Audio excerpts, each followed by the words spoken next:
then I am a little bit more worried in that if that demand goes away, like there goes your paycheck. It's time for bookkeeping, beer, and BS.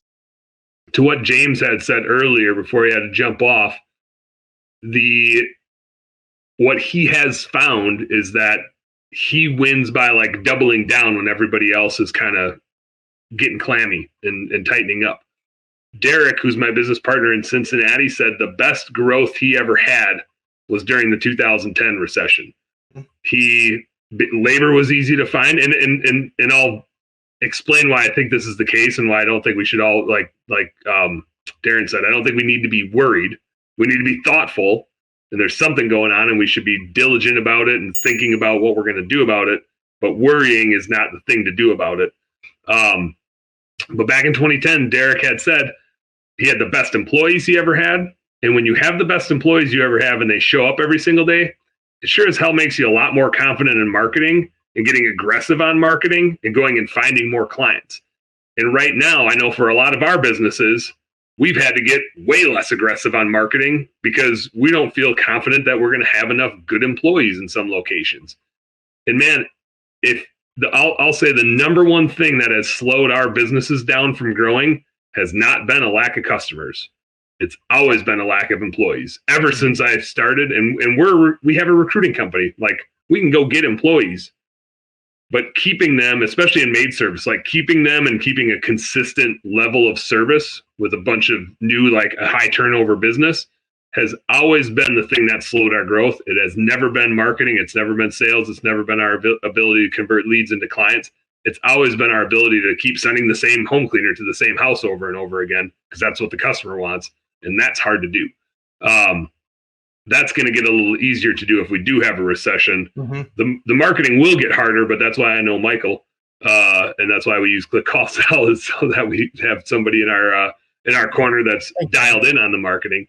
Well, people are going to start selling their assets too. There's going to be more equipment in your industry available because people that are not running profitable businesses. You mentioned it's easy to get customers right now. Very true.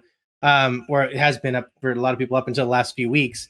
What you're going to start to see is that people that are not running profitable businesses are now having a harder time getting customers. So now it's going to be double-edged sword. They're going to start liquidating, which means that massive shortage of vehicles should become easier to find.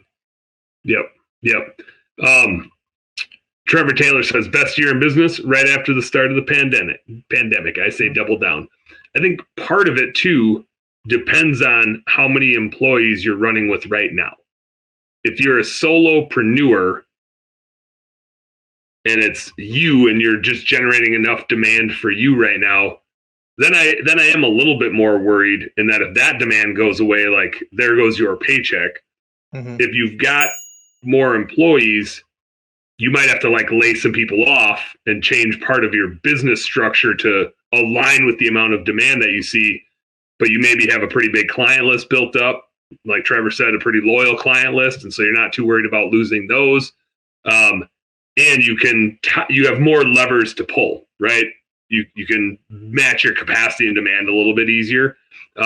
And you know that you can go get the capacity if your marketing is working, because there are people in the job market. It's a little less competitive than what it is right now. So there's goods and bads, and like back to what Darren had said, I don't think we should be worried, but I do think we're seeing exactly what happens after like a massive inflation run like we've had, and so I don't know that we need to debate if there's a recession coming. I think it's more like, what do we do with this recession that we have on our hands here? This is more like what it feels to me. Well, just being prepared, being nimble, being flexible, able to make decisions, talk to a lot of really smart people, and just try to be ready for when something does happen. Because you can't just sit. I almost said somebody's name I maybe shouldn't have said, but there's somebody that in the Conquer program, very, very successful business owner, speaker, and talks. Actually, I talked about it on stage one time that during the 2008 recession, held on to their employees for too long, just